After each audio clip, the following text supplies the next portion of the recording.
Hii ni Mkupa TV. Hakikisha unakuwa mtu wa kwanza kabisa kupata taarifa mbalimbali za kitaifa, kimataifa, burudani na michezo kwa kuwa mtu wa kwanza kusubscribe, kucomment, kushare pamoja na kulike Mkupa TV kwenye ukurasa wa YouTube.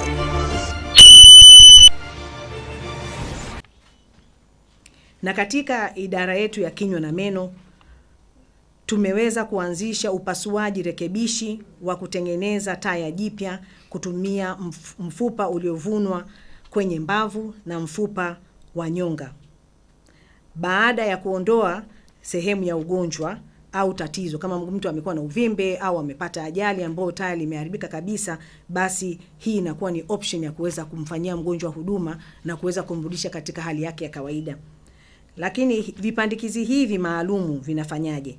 Vipandikizi hizi maalum vinasaidia kuunda mfupa wa taya la chini upya ili kumrejeshea mgonjwa muonekano, lakini pia kuwezesha wataalam kuweza baadaye kupandikiza meno kwenye hiyo sehemu na mgonjwa kurudi kwenye hali yake ya kawaida ya kuweza kuzungumza na kuweza kutafuna chakula kama kawaida. Kwa mantiki hiyo, tumeanzisha matibabu ya kuziba mapengo ambapo mizizi bandia, that means dental implants kwa lugha ya kigeni, hupandikizwa kwenye taya kisha kuwekewa meno juu yake yanayogandishwa na kutumika kama sehemu ya meno yake ya kuzaliwa nayo. Sio yale ya kuvaa na kuvua, hii ikiwekwa imewekwa, unaendelea na mambo mengine.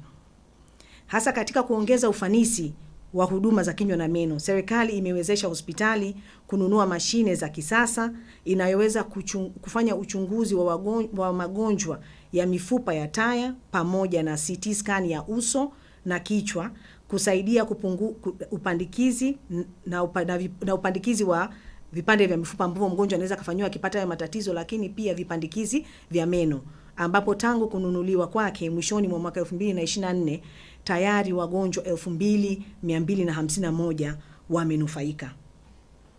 Kwa hiyo kwa mwanzo ilikuwa inakuwa ngumu kuweza kufanya matibabu ya aina hii, kwa sababu unapoweza kufanya tu niseme kipimo cha kuweza kuona mfupa peke yake bila kuona na uwiano wa uso au nyama, inakuwa ni ngumu kuweza kufanya treatment plan ambayo umeipanga kumfanyia yule mgonjwa, ili mwisho wa siku matokeo ambayo utayapata yawe matokeo chanya na yanarudi kwenye uhalisia wa mgonjwa, sio mtengenezee sura ambayo yeye hajawahi kuiona.